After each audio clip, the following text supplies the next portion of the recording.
Hi, welcome back to this video in Engineering Dynamics, and this video we're gonna start in the first topic we have for the final term, which is the kinematics of rigid bodies part 2, but here we're gonna focus on the general plane motion. So please recall that last time we discussed about the rotational aspects of the motion. So when I say the motion of rigid bodies, we had number one, translation. Then the next motion is the rotation. And then the third one is the rigid body can undergo both translation and rotation. So we term that the general motion or general plane motion.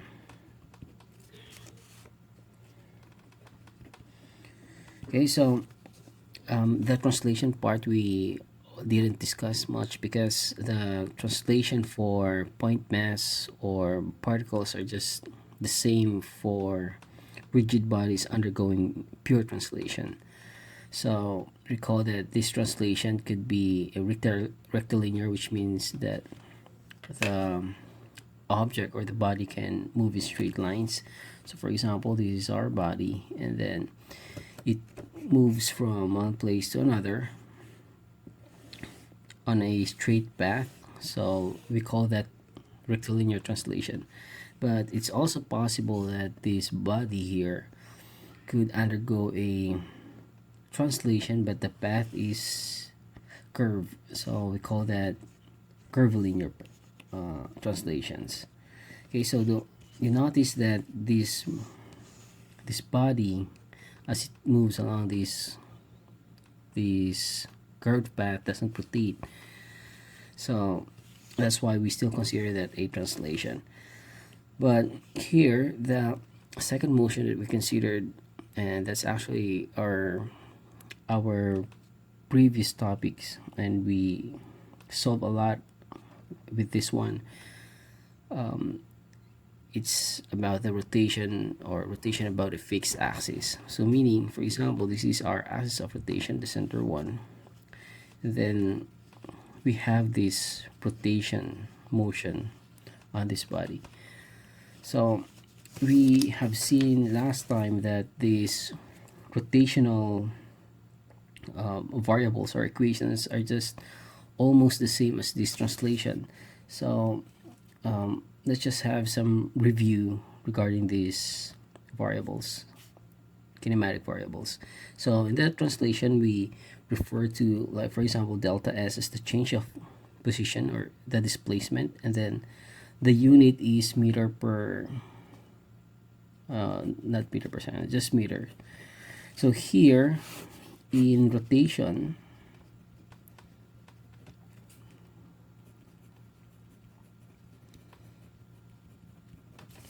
so here we have a variable, and we label that as delta theta, or just a theta for the position. So this one we call this one as the angular displacement. So the unit is in radians. So this is an angular measurements. So radians along with degrees or revolutions. And we recall that the one revolution, so one revolution is equal to 2 pi. Alright, one revolution is equal to 2 pi radians.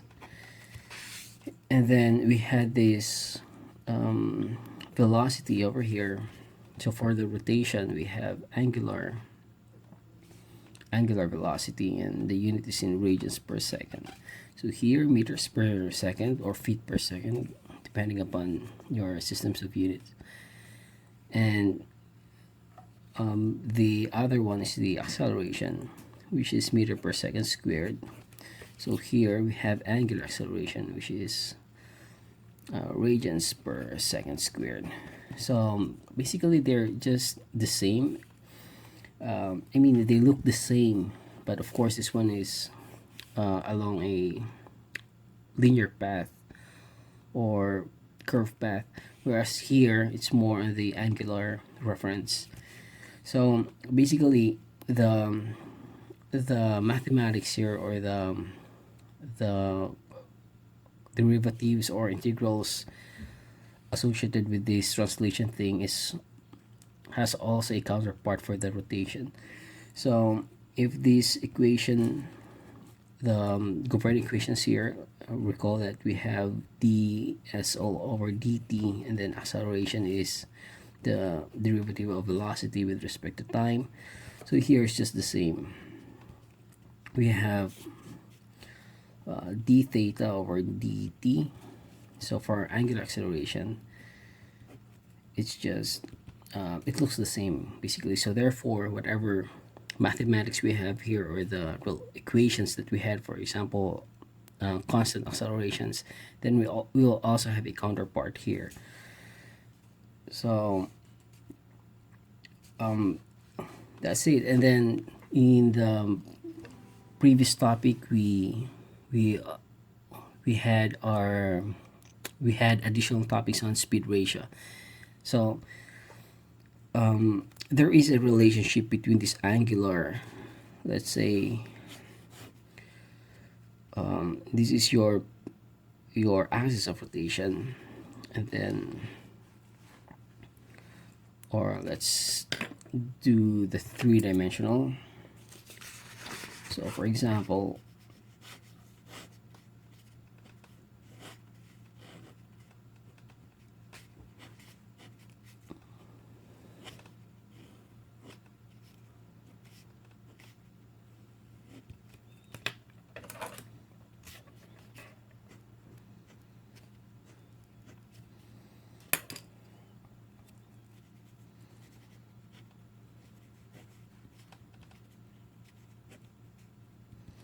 okay, so let's have a disk shown in a three-dimensional view, and this is our UCS.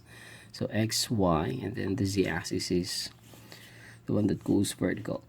So if this one is rotating, if this is rotating, for example, then it has some angular velocity here. But we can also relate this angular velocity in terms of its tangential velocity, or let's say angular acceleration, in terms of the tangential acceleration, or normal acceleration.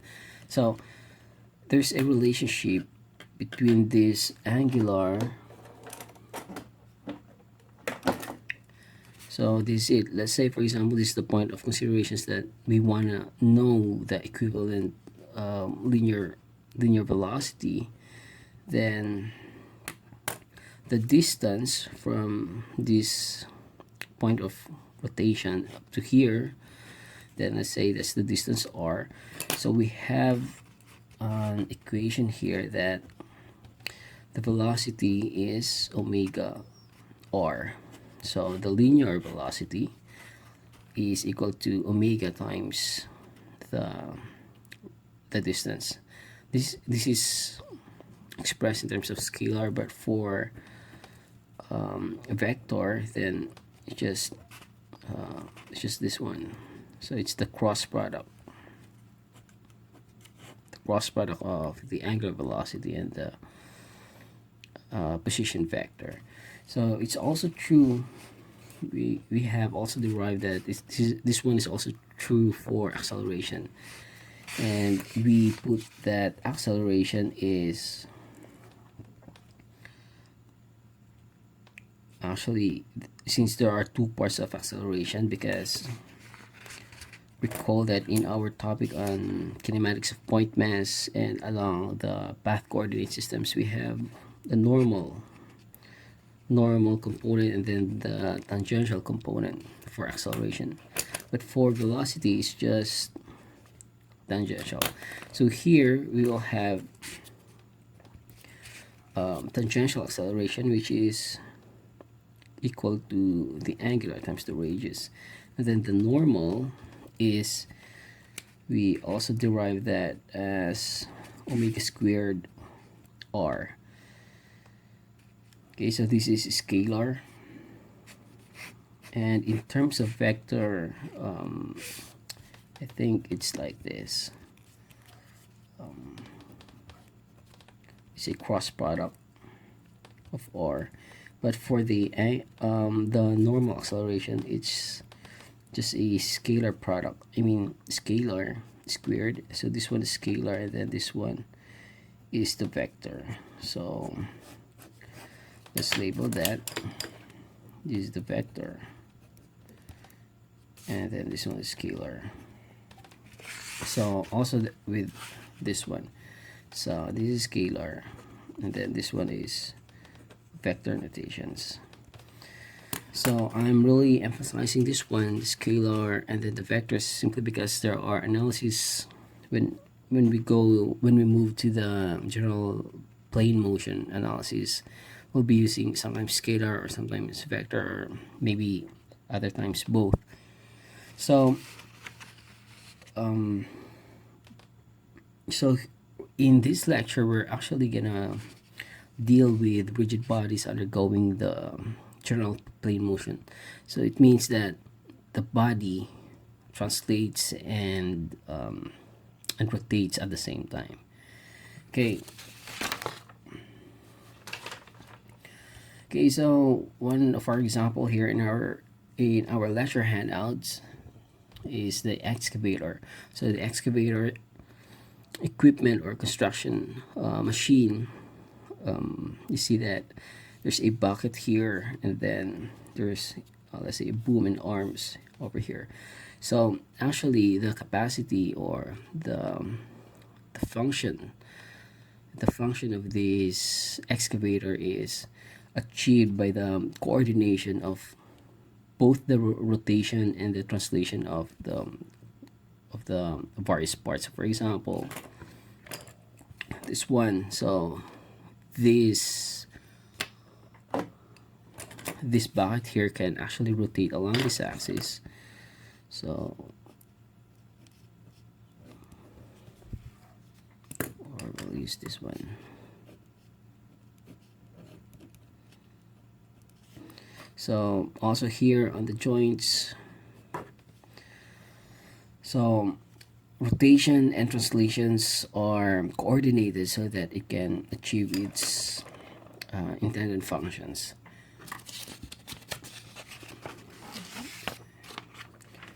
Okay, so we have here in our figure 7-3. So this one is a diagram for the maximum reach of the excavator. So for example, if this extension is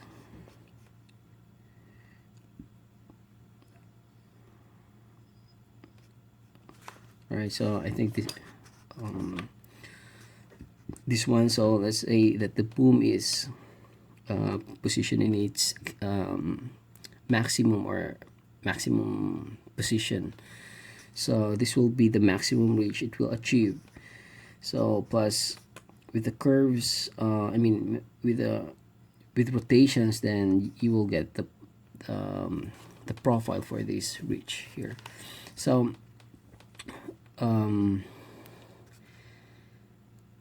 also that's actually the reason why we need to study these kinematics rigid bodies, and especially the general plane motions, simply because a lot of examples there in the real world, they're actually undergoing this rotation and then translation at the same time to achieve the intended function. All right, so as mentioned above, this is one of the example, the excavator's motion, but there are also other mechanical systems whose functions are dictated by the geometry. So we need to study the kinematics of these rigid bodies so that we can be able to determine the correct geometry or size, correct size for the mechanical parts. So for example, the internal combustion engines. So one specific parts for the internal combustion engine is that I would like to highlight is the camshafts. Right, so these camshafts, their function is to actually they're responsible for the opening and closing of the intake or exhaust valves. So let's take a look at here.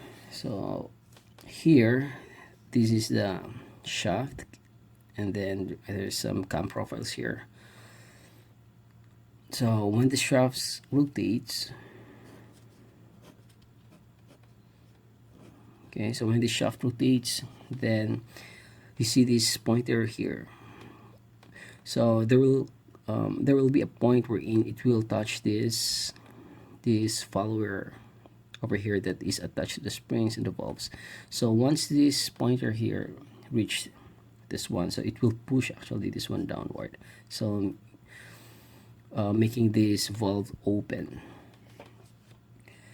So there should be a correct timing for the closing and opening of the valves, because it affects your engine performance. So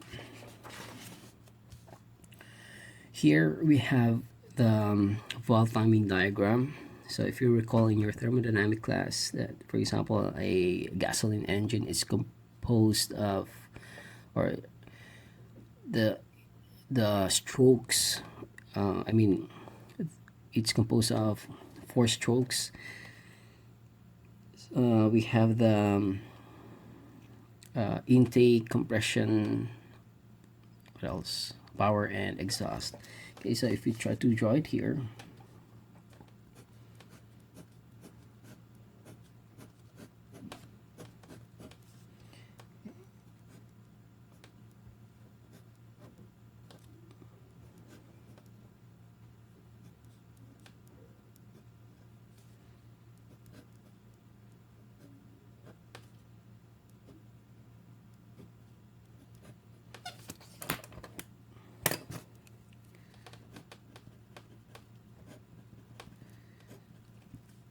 okay, so these are the engines, and then these are the 4 strokes. So let's say this is the intake, then this is the compression, and then this is the power, and then the exhaust.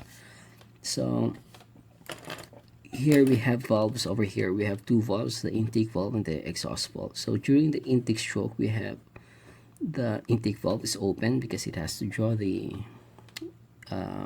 air and fuel mixture for the case of gasoline engines. So the intake valve is open while this one is closed, and then here both valves are closed. For power, still the same, both valves are closed. And then here for the exhaust, then the exhaust valve is open.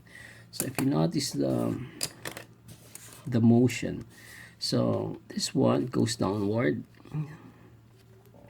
because it has to intake the air fuel mixture inside, and then after it reached the maximum, after it reached the lowest point possible, and we call that bottom dead center. So this one, that's the bottom dead center. So it will go back again upward. So this one, the stroke is compression stroke, so it has to increase the pressure inside. So the maximum position on the top is what we call the top dead center. This is it. So again, the power goes down, and then this one goes up. So this is the timing diagram for the valves. So you notice that this one, the bottom dead center, that's the lowest point. So for example, this is your piston here, or I think it's better to use other things, right? So for example, this is your piston, so that's the bottom dead. So it goes up here and then goes down like that. So you notice that there's actually it starts here. So the intake valve is opened just before the piston goes or just before the piston reached the top dead center. So when the piston goes down, that's the intake that we say. So just after that, the intake valve starts to close, and then this is the compression now. So the compression stroke is this, both valves are closed, and then expansion, or it's the same as power stroke. So expansion, and then after that process, that expansion process, or this stroke, power stroke, then the exhaust valve will start to open, and then it has to remove all the gases inside the combustion cylinder, right? So that's very complex, and it requires the correct geometry for the operation. So here we will develop in our lessons here, we will develop skills on how to solve various rigid bodies that undergoes general planar motion. All right, so let's discuss now the general plane motion.